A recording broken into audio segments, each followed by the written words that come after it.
Co-powered by Techno। और एक और बड़ी खबर आपको बता दें, इजराइल का बेरूत पर सबसे बड़ा अटैक हुआ है। पहली बार F-35 से किया भीषण हमला। F-35 से हिजबुल्लाह ठिकानों पर अटैक किया गया। इजरायली हमले में बेरूत में भारी तबाही मची है। कई इमारतों पर मिसाइलें दागी गई।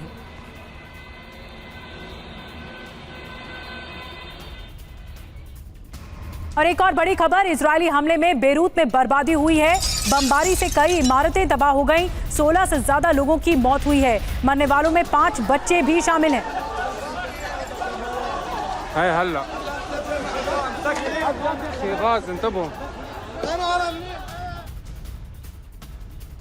एक और बड़ी खबर, इजरायली हमले में धुआं हुआ बेरूत।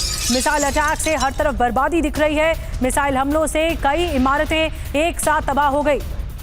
ये देखिए तस्वीरें आपको दिखा रहे हैं। यहाँ मिसाइल अटैक हुआ है और पूरी तरह से ये क्षतिग्रस्त हो चुकी इमारत।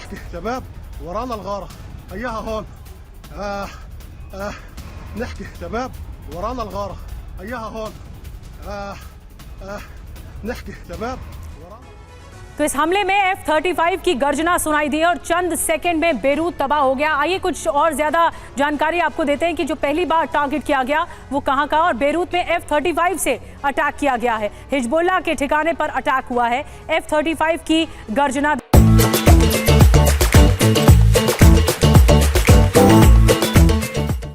बाद ये जवाबी प्रहार है जो कि देखने को मिला है। और जो प्रहार किया गया, 16 से ज्यादा लोगों की जान इसमें गई है।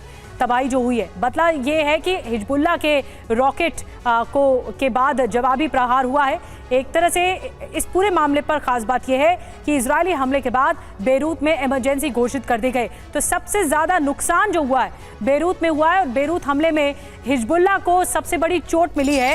एक बड़ी खबर और बता दें, हिजबुल्लाह के 20 से ज्यादा कमांडर मारे गए हैं। टॉप कमांडर इब्राहिम अकील भी मारा गया है। इब्राहिम अकील ऑपरेशन सिस्टम और रवादान फोर्स का चीफ था। इब्राहिम अकील पर अमेरिका ने भी 60 करोड़ का इनाम रखा हुआ था। तो टॉप कमांडर इब्राहिम अकील मारा गया है।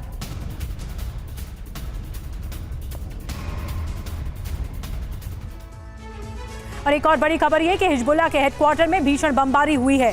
हेडक्वार्टर में छिपा था कमांडर इब्राहिम अकील। IDF की स्ट्राइक पे हेडक्वार्टर पूरी तरह से खत्म हो गया और इब्राहिम अकील भी मारा गया।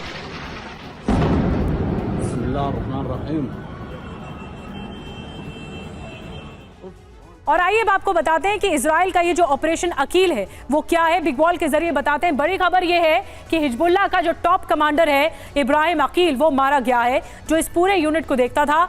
इब्राहिम अकील के बारे में बताएं, फौद शुक्र के बाद ये दूसरा टॉप कमांडर था हिजबुल्लाह का। ऑपरेशन सिस्टम और रवादान फोर्स का चीफ था इब्राहिम अकील। अमेरिका ने 60 करोड़ रुपए का इस पर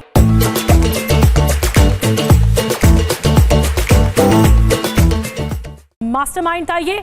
और इसके बारे में जो डिटेल में जानकारी मिल रही है, गैलीली पर कब्जे की रणनीति इसके जरिए बनाई जा रही थी और फिर IDF के जरिए बड़ी स्ट्राइक हुई। 7 अक्टूबर जैसे हमले का प्लान बना रहा था जो इजराइल पर हमास की तरफ से अटैक किया गया था, वैसा ही कुछ प्लान हिजबुल्लाह भी, ये कमांडर भी तैयार कर रहा था। और फौद शुक्र के बाद ये दूसरे नंबर का कमांडर था जो मारा गया। ये बहुत बड़ी जीत है इजराइल की, जिस तरह से अटैक हो रहा है। पहले पेजर धमाका होता है, अब एयर स्ट्राइक, और फिर लेबनान में तबाही लगातार जारी है।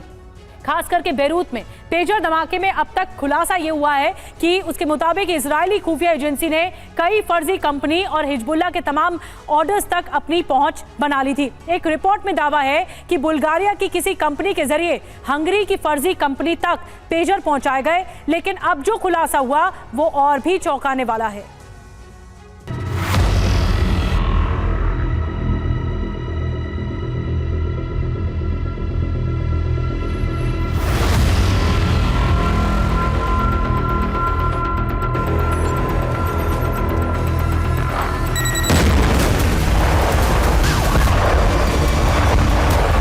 लेबनान में इन धमाकों को लेकर जो दावे किए जा रहे हैं उसे सुनकर वाकई यकीन होने लगा है कि जासूसी एजेंसियां वहां से सोचना शुरू करती हैं जहां किसी आम इंसान की सोच खत्म होती है। हिजबुल्लाह चीफ नसरल्लाह भी खुद को बेहतर शातिर समझता था। अपने लड़ाकों के हाथों से मोबाइल फोन दूर कर दिया।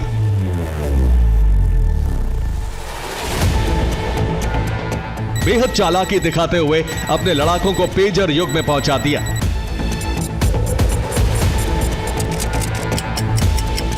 नसरल्ला सोच रहा था पेजर को भला कोई कैसे ट्रैक कर सकता है। पेजर उसके लड़ाकों के लिए कवच बनेगा। पेजर का तोड़ अमेरिका भी नहीं निकाल सकेगा। लेकिन हुआ क्या, पेजर ही उसके लड़ाकों के लिए मौत का सामान बन गया।